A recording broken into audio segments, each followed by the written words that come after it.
बंगाल विभाजन तथा स्वदेशी आंदोलन से संबंधित महत्वपूर्ण प्रश्नों का प्रैक्टिस सेट। सबसे पहले हम भारत से बाहर क्रांतिकारी गतिविधियों से संबंधित महत्वपूर्ण प्रश्नों को देखेंगे।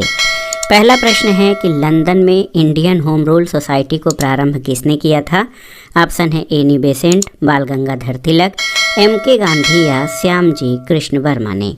तो सही उत्तर ऑप्शन डी हो जाएगा, श्यामजी कृष्ण वर्मा। दोस्तों आप जान लीजिए कि फरवरी 1905 में लंदन में श्यामजी कृष्ण वर्मा ने इंडियन होम रूल सोसाइटी की स्थापना की थी। तो वर्ष था 1905। अगला प्रश्न है लंदन में इंडिया हाउस की स्थापना किसने की थी? आपको बताना है। तो सही उत्तर है लंदन में इंडिया हाउस की स्थापना श्यामजी कृष्ण वर्मा ने की थी। ऑप्शन ए आपका सही उत्तर है। अगले प्रश्न पर आते हैं, वह कौन था जिसने गदर पार्टी को स्थापित किया था? ऑप्शन आप देख सकते हैं, लाला हरदयाल, लाला लाजपत राय, भगत सिंह या बरकतुल्ला ने। तो सही उत्तर लाला हरदयाल, ऑप्शन ए। दोस्तों याद रखिएगा कि वर्ष 1913 में सोहन सिंह भाकना ने पैसिफिक कोस्ट हिंदुस्तानी एसोसिएशन नामक संस्था की स्थापना की और इस संस्था ने गदर नामक एक अखबार निकाला जिससे इस संस्था का नाम भी गदर पार्टी पड़ गया।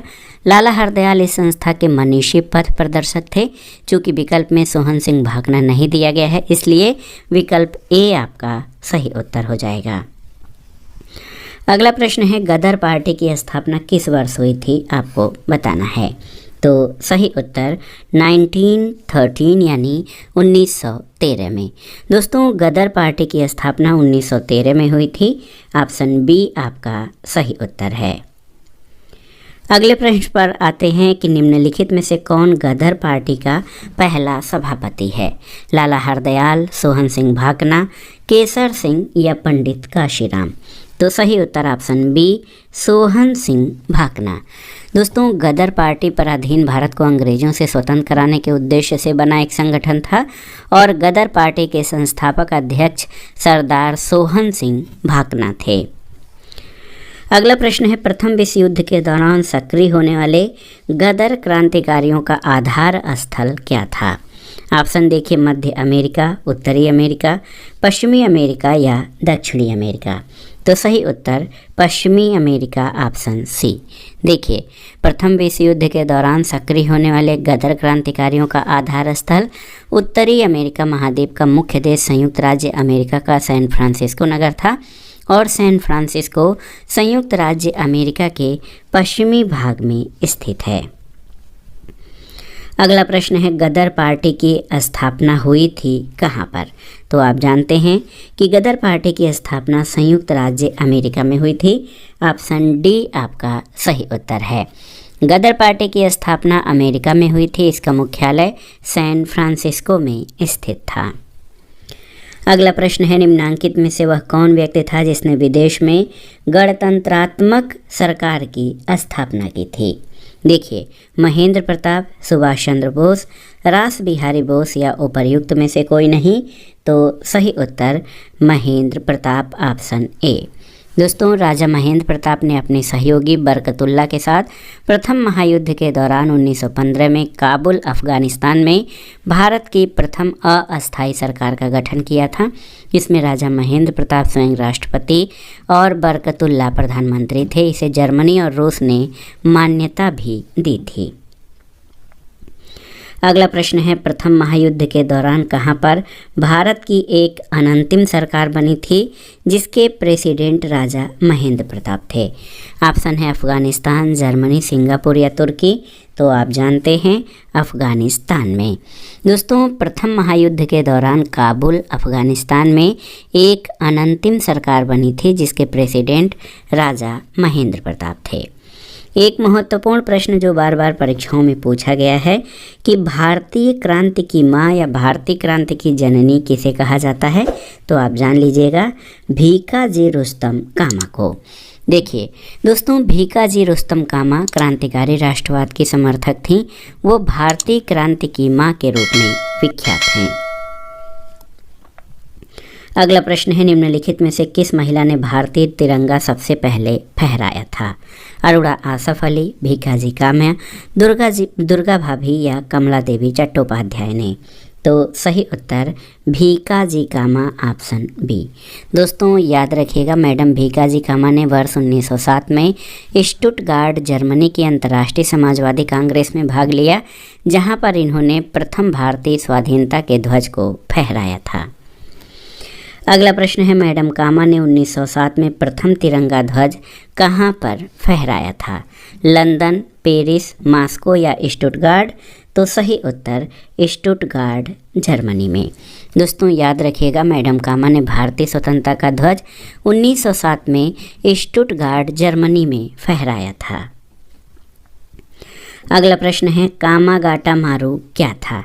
तो कामागाटा मारू आप जान लीजिए दोस्तों कि ये एक कनाडा की यात्रा पर निकला जलपोत था, जिस पर भारतीय सवार थे। दोस्तों कामागाटा मारू कनाडा की यात्रा पर निकला एक जलपोत था, जिसे प्रथम विश्व युद्ध के दौरान भारत के गुरदीत सिंह ने किराए पर लेकर उसमें 376 यात्रियों को बैठाकर कनाडा के बंदरगाह वैंकूवर की ओर प्रस्थान किया था। अगला प्रश्न है, निम्नलिखित में से कौन कामागाटा मारू घटना से संबंधित था? ऑप्शन है सरदार अजीत सिंह, बाबा गुरदीप सिंह, बीडी सावरकर या सरदार भगत सिंह? तो सही उत्तर क्या हो जाएगा? बाबा गुरदीप सिंह। देखिए दोस्तों, कामागाटा मारू घटना से गुरदीत सिंह संबंधित थे, न कि गुरदीप सिंह है, गुरदीत सिंह। और इन्होंने किराए पर लेकर, दोस्तों यहाँ पर त्रुटिवर्ष जो है गुरदीप सिंह लिखा गया है, लेकिन गुरदीत सिंह थे जिन्होंने किराए पर जो है एक जलपोत लिया और उस पर 376 यात्रियों को बैठाकर कनाडा के वैंकूवर बंदरगाह की ओर प्रस्थान किया था। अगला प्रश्न है, वह कौन थे जिन्होंने इंडिपेंडेंस लीग की स्थापना की थी? तो सही उत्तर क्या हो जाएगा आपको बताना है। बहुत ही महत्वपूर्ण प्रश्न है कि इंडिपेंडेंस लीग की स्थापना किसने की थी? सही उत्तर रास बिहारी बोस ने। दोस्तों रास बिहारी बोस जापान में रह रहे भारतीय प्रवासी थे, इन्होंने ही इंडिपेंडेंस लीग की स्थापना की थी। अगला प्रश्न है, गदर क्या था? तो गदर आप जान लीजिए, ये एक भारतीयों का क्रांतिकारी संगठन था जिसका प्रधान कार्यालय सैन फ्रांसिस्को में था। दोस्तों गदर पार्टी की स्थापना 21 अप्रैल 1913 को पराधीन भारत को अंग्रेजों से स्वतंत्र कराने के उद्देश्य से की गई थी और पार्टी का मुख्यालय सैन फ्रांसिस्को संयुक्त राज्य अमेरिका में स्थित था। अगला प्रश्न है, गदर क्रांति छिड़ने का सबसे महत्वपूर्ण कारण क्या था?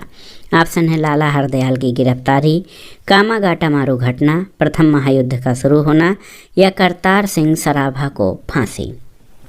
तो सही उत्तर प्रथम महायुद्ध का शुरू होना। दोस्तों 1914 में अचानक छिड़े प्रथम विश्व युद्ध ने भारतीय राष्ट्रीयता के प्रहरियों को झकझोरा, उन्हें उद्वेलित किया। इस मौके का कई जगहों पर कई तरह से फ़ायदा उठाया गया। गदर क्रांतिकारियों ने सशस्त्र संघर्ष के माध्यम से अंग्रेजी हुकूमत को उखाड़ फेंकने का प्रयास किया था और ये इसी का जो है सबसे महत्वपूर्ण परिणाम था। अगला प्रश्न है, वर्ष 1906 में लंदन में अभिनव भारत सोसाइटी की स्थापना किसने की थी? विनायक दामोदर सावरकर, श्यामजी कृष्ण वर्मा, सोहन सिंह या P.N. वापट ने? तो सही उत्तर ऑप्शन ए हो जाएगा, विनायक दामोदर सावरकर। दोस्तों वर्ष 1906 में लंदन में अभिनव भारत सोसाइटी की स्थापना फ्री इंडिया सोसाइटी के रूप में वी.डी. सावरकर ने की थी और देश में क्रांतिकारी गतिविधियों पर प्रतिबंध लगाने के बाद उन्होंने लंदन में इस सोसाइटी की स्थापना की थी। ऑप्शन ए आपका सही उत्तर है। अगला प्रश्न है, निम्नलिखित में से किस युग्म को इंग्लैंड में अंग्रेज अधिकारियों की हत्या के आरोप में फांसी की सजा मिली थी? राजगुरु तथा सुखदेव, खुदीराम बोस तथा सूर्यसेन, मदन लाल ढींगरा तथा उधम सिंह या करतार सिंह सराभा तथा अशफाक उल्ला खां को? तो सही उत्तर हो जाएगा ऑप्शन सी, मदन लाल ढींगरा तथा ऊधम सिंह को। आप जान लीजिए इंग्लैंड में कर्नल वाइली की हत्या के आरोप में मदन लाल ढींगरा और माइकल ओ डायर की हत्या के आरोप में ऊधम सिंह को फांसी की सजा मिली थी। अगला प्रश्न है मैडम भीकाजी कामा, एम बरकतुल्ला, वीवीएस अय्यर और एम.एन. राय में क्या बात समान थी। यहाँ पर 4 ऑप्शन दिए गए हैं। सभी अंतर्राष्ट्रीय साम्यवादी आंदोलन के अग्रणी सदस्य थे। क्रांतिकारियों के एक दल ने काबुल में स्वतंत्र भारत की जो अस्थायी सरकार बनाई उसमें एम बरकतुल्ला प्रधानमंत्री थे और शेष सभी मंत्री। वे सभी प्रमुख क्रांतिकारी थे और स्वतंत्रता आंदोलन की अवधि में भारत से बाहर विविध देशों में काम कर रहे थे और वे सभी लॉर्ड डलहौजी पर फेंके जाने वाले बम के मामले में अभियुक्त थे। तो सही उत्तर ऑप्शन सी हो जाएगा कि वे सभी क्रांतिकारी थे और स्वतंत्रता आंदोलन की अवधि में भारत से बाहर विविध देशों में काम कर रहे थे। दोस्तों, मैडम भीकाजी कामा, एम बरकतुल्ला, वीवीएस अय्यर और एम.एन. राय क्रांतिकारी थे और विदेशों में भारत की स्वतंत्रता का बिगुल बजा रहे थे। इसके बाद आइए देखते हैं दोस्तों बंगाल विभाजन तथा स्वदेशी आंदोलन से संबंधित महत्वपूर्ण प्रश्नों को। इसमें पहला प्रश्न है बंग भंग विरोधी आंदोलन का प्रारंभ किस तिथि से हुआ था, आपको बताना है। बहुत ही महत्वपूर्ण प्रश्न है कि बंग भंग विरोधी आंदोलन का प्रारंभ किस तिथि से हुआ था। ऑप्शन है 20 जुलाई 1905, 7 अगस्त 1905, 16 अक्टूबर 1905 या 7 नवंबर 1905। सही उत्तर 7 अगस्त 1905। दोस्तों, ब्रिटिश सरकार ने 20 जुलाई 1905 को बंगाल विभाजन के निर्णय की घोषणा की और 7 अगस्त 1905 को कलकत्ता के टाउन हॉल में एक ऐतिहासिक बैठक में स्वदेशी आंदोलन की विधिवत घोषणा की गई थी। इसी के बाद से बंगाल के विभिन्न क्षेत्रों में बंग भंग विरोधी आंदोलन औपचारिक रूप से एकजुट होकर प्रारंभ हो गया था। अगला प्रश्न है बंग भंग के बाद कौन सा आंदोलन शुरू हुआ था। तो आप जानते हैं बंग भंग के बाद स्वदेशी आंदोलन शुरू हुआ था। ऑप्शन बी आपका सही उत्तर है। दोस्तों, ये बहुत ही महत्वपूर्ण प्रश्न है कि बंगाल विभाजन के बाद स्वदेशी आंदोलन शुरू हुआ था। अगला प्रश्न है बार बार परीक्षाओं में पूछा गया है कि 1905 में बंगाल विभाजन किस वायसराय ने किया था। तो बंगाल का विभाजन लॉर्ड कर्जन के द्वारा किया गया था। यहाँ पर आप देखिए ऑप्शन बी सही है। दोस्तों, बंगाल विभाजन लॉर्ड कर्जन के काल में 1905 में किया गया और इस निर्णय की घोषणा 20 जुलाई 1905 को की गई और ये 16 अक्टूबर 1905 से लागू हुआ था। अगला प्रश्न है बंगाल विभाजन के समय बंगाल का लेफ्टिनेंट गवर्नर कौन था। ऑप्शन है एंड्रयू फ्रेजर, एच रिजले, बोड्रिक और ए.टी. अरमडेल। तो सही उत्तर सर एंड्रयू फ्रेजर। दोस्तों, एंड्रयू हेंथरसन लीथ फ्रेजर भारतीय सिविल सेवा के अधिकारी थे। इन्होंने 1903 से 1908 तक बंगाल के लेफ्टिनेंट गवर्नर के रूप में अपनी सेवाएं दी थीं और बंगाल के विभाजन के समय एंड्रयू फ्रेजर बंगाल के लेफ्टिनेंट गवर्नर थे। अगला प्रश्न है निम्नलिखित में से किसने बंगाल के विभाजन 1905 के विरोध में हुए आंदोलन का नेतृत्व किया था। ऑप्शन है सुरेंद्र नाथ बनर्जी, सी.आर. दास, आशुतोष मुखर्जी या रविंद्रनाथ टैगोर। तो सही उत्तर सुरेंद्र नाथ बनर्जी ने। दोस्तों, बंगाल विभाजन 1905 के विरोध में हुए प्रारंभिक आंदोलन का नेतृत्व सुरेंद्र नाथ बनर्जी ने किया था। अगला प्रश्न है निम्नलिखित में से कौन स्वदेशी आंदोलन का आलोचक था और पूर्व तथा पाश्चात्य के मध्य एक बेहतर संबंध का समर्थक था। ऑप्शन है W.C. बनर्जी, S.N. बनर्जी, आर्यन टैगोर या B.G. तिलक। तो सही उत्तर रविंद्रनाथ टैगोर। दोस्तों, रविंद्रनाथ टैगोर स्वदेशी आंदोलन के आलोचक थे और पूर्व यानी ईस्ट और पश्चिम यानी वेस्ट कल्चर के मध्य एक बेहतर समन्वय संबंध के समर्थक थे। अगला प्रश्न है बंगाल में ब्रिटेन की वस्तुओं के बहिष्कार का सुझाव सबसे पहले किसने दिया था। ऑप्शन है अरविंद घोष, कृष्ण कुमार मित्र, मोतीलाल घोष या सतीश चंद्र मुखर्जी ने। तो सही उत्तर कृष्ण कुमार मित्र, ऑप्शन बी।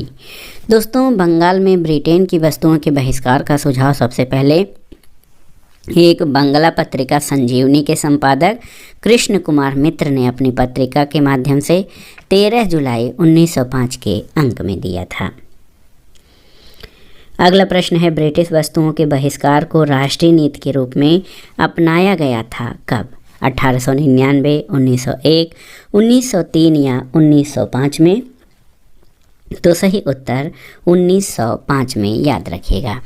दोस्तों 7 अगस्त 1905 को कलकत्ता के टाउन हॉल में स्वदेशी आंदोलन की घोषणा की गई। इसी बैठक में ऐतिहासिक बहिष्कार प्रस्ताव पारित हुआ जिसमें ब्रिटिश वस्तुओं के बहिष्कार को राष्ट्रीय नीति के रूप में अपनाया गया था। अगला प्रश्न है बंगाल का विभाजन मुख्यतः किया गया था हिंदुओं और मुसलमानों को विभाजित करने के लिए, प्रशासनिक सुविधा के लिए, बंगाली राष्ट्रवाद की वृद्धि को दुर्बल करने के लिए या फिर बंगाल के विकास के लिए? तो सही उत्तर बंगाली राष्ट्रवाद की वृद्धि को दुर्बल करने के लिए, ऑप्शन सी। दोस्तों आप जान लीजिए कि ऊपरी तौर पर यद्यपि ब्रिटिश सरकार का उद्देश्य प्रशासनिक सुविधा बताया गया था, लेकिन वास्तव में बंगाल विभाजन मुख्यतः बंगाली राष्ट्रवाद की वृद्धि को दुर्बल करने के लिए किया गया था। अगला प्रश्न है स्वदेशी और बहिष्कार पहली बार किस घटना के दौरान जो है संघर्ष की विधि के रूप में अपनाए गए थे, आपको बताना है। तो सही उत्तर बंगाल विभाजन के विरुद्ध आंदोलन में। स्वदेशी और बहिष्कार पहली बार बंगाल विभाजन के विरुद्ध आंदोलन के दौरान संघर्ष की विधि के रूप में अपनाए गए थे। अगला प्रश्न है लॉर्ड कर्जन द्वारा 1905 में किया गया बंगाल विभाजन, इसका जो ये रद्द किस वर्ष हुआ था? तो आप जान लीजिए दोस्तों बंगाल विभाजन जो 1905 में किया गया था ये 1911 में रद्द किया गया था। ऑप्शन ए आपका सही उत्तर है। अगला प्रश्न है दोस्तों मद्रास में स्वदेशी आंदोलन का नेतृत्व किसने किया था? आपको बताना है। श्रीनिवास शास्त्री, राजगोपालाचारी, चिदम्बरम पिल्लई या चिंतामणि ने? तो सही उत्तर चिदम्बरम पिल्लई, ऑप्शन सी।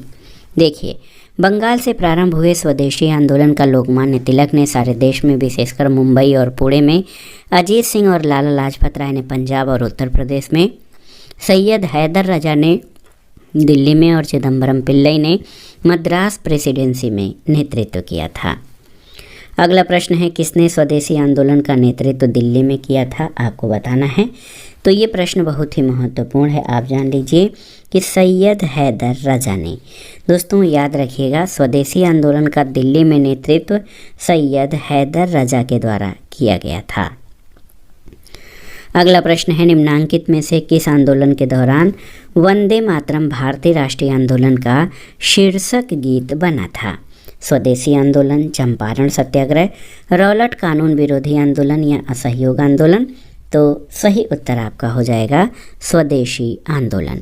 दोस्तों स्वदेशी आंदोलन के दौरान 16 अक्टूबर 1905 का दिन, जिस दिन विभाजन प्रभावी हुआ, पूरे बंगाल में शोक दिवस के रूप में मनाया गया। इस दिन जनता ने जुलूस निकाला। सवेरे जत्थे के जत्थे लोग सड़कों पर वंदे मातरम गाते हुए प्रदर्शन करने लगे। वंदे मातरम इस आंदोलन का शीर्षक गीत बन गया था। अगला प्रश्न है किसने बंगाल के विभाजन को निरस्त किया था? Lord Chelmsford, Curzon, Lord Minto या लॉर्ड हार्डिंग ने? तो सही उत्तर लॉर्ड हार्डिंग के समय में। दोस्तों लॉर्ड हार्डिंग द्वितीय ने वर्ष 1911 में बंगाल विभाजन को रद्द किया था। अगला प्रश्न है स्वदेशी आंदोलन के संबंध में निम्न में से कौन सा कथन सही नहीं है? आपको बताना है। यहाँ पर 4 कथन दिए गए हैं, इनमें से एक कथन गलत है। वो कथन कौन सा है? कुछ विशिष्ट मुसलमान आंदोलन में शामिल हुए, सही है। स्त्रियों ने आंदोलन में सक्रिय भागीदारी की, सही है। आंदोलन ने बंगाल के किसानों को न तो अधिक प्रभावित किया और न ही वे इसमें शामिल हुए, सही है। ये बंगाल तक ही सीमित रहा, तो ये आपका सही नहीं है। ऑप्शन डी सही उत्तर हो जाएगा। दोस्तों स्वदेशी आंदोलन जो है ये केवल बंगाल तक ही सीमित नहीं था, बल्कि लाला लाजपत राय, तिलक, अरविंद घोष ने पूरे देश में इसका प्रचार प्रसार किया था। ऑप्शन डी आपका गलत है। अगला प्रश्न है ब्रिटिश पत्रकार H.W. नेविन्सन जुड़े थे किससे? असहयोग आंदोलन, सविनय अवज्ञा आंदोलन, स्वदेशी आंदोलन या भारत छोड़ो आंदोलन से? तो सही उत्तर स्वदेशी आंदोलन से। दोस्तों, ब्रिटिश पत्रकार H.W. नेविंसन स्वदेशी आंदोलन से जुड़े थे। इन्होंने 4 महीने तक भारत में रहकर मैनचेस्टर गार्जियन, ग्लासगो हेराल्ड और डेली क्रॉनिकल के लिए रिपोर्टिंग की थी। अगला प्रश्न है, देखिए, भारत की प्राचीन कला परंपराओं को पुनर्जीवित करने के लिए एक Indian society of oriental art की स्थापना की थी, किसने? अवनींद्रनाथ टैगोर ने, नंदलाल बोस ने, आसित कुमार हल्दर ने या फिर अमृता शेरगिल ने? तो सही उत्तर क्या हो जाएगा? सही उत्तर अवनींद्रनाथ टैगोर।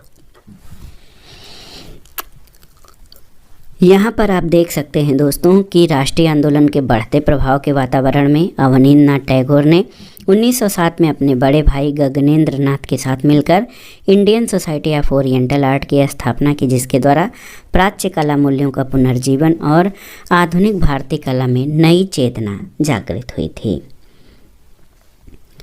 अगला प्रश्न है, स्वदेशी की भावना से ओतप्रोत भारत के चरमपंथी राष्ट्रवादी आंदोलन काल के संदर्भ में निम्नलिखित में से कौन सा कथन सही नहीं है?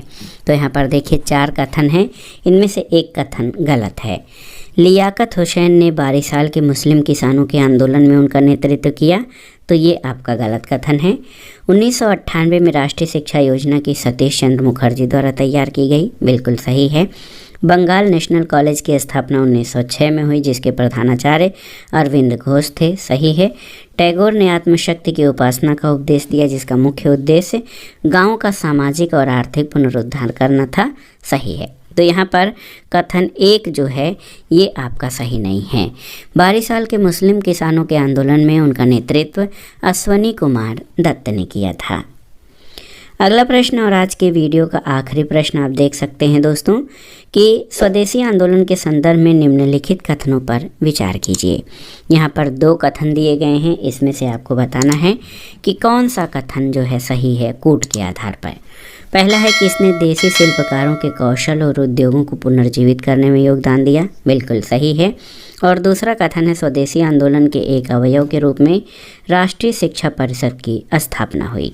तो ये दोनों ही कथन आपके सही हैं। स्वदेशी आंदोलन के संदर्भ में ऑप्शन सी आपका सही उत्तर हो जाएगा। दोस्तों, स्वदेशी आंदोलन ने भारतीय शिल्पकारों और उद्योगों को पुनर्जीवित करने में महत्वपूर्ण भूमिका निभाई। कलकत्ता कस्टम ऑफिस के अनुसार इस दौरान सूती वस्त्र आयात में लगभग 22% और जूता चप्पल आयात में 68% की कमी आई। हथकरघा उद्योग, रेशम वस्त्र उद्योग, लौह एवं इस्पात उद्योग, चमड़ा उद्योग आदि को इससे व्यापक प्रोत्साहन मिला था। स्वदेशी आंदोलन के दौरान 1906 में राष्ट्रीय शिक्षा परिषद का गठन किया गया, जो स्वदेशी आंदोलन का प्रमुख घटक थी। इसका उद्देश्य साहित्यिक, वैज्ञानिक और प्रौद्योगिकी क्षेत्र में स्वदेशी नियंत्रण के तहत राष्ट्रीय शिक्षा को बल प्रदान करना था। तो ये था आज का वीडियो देखने के लिए धन्यवाद दोस्तों, नमस्कार।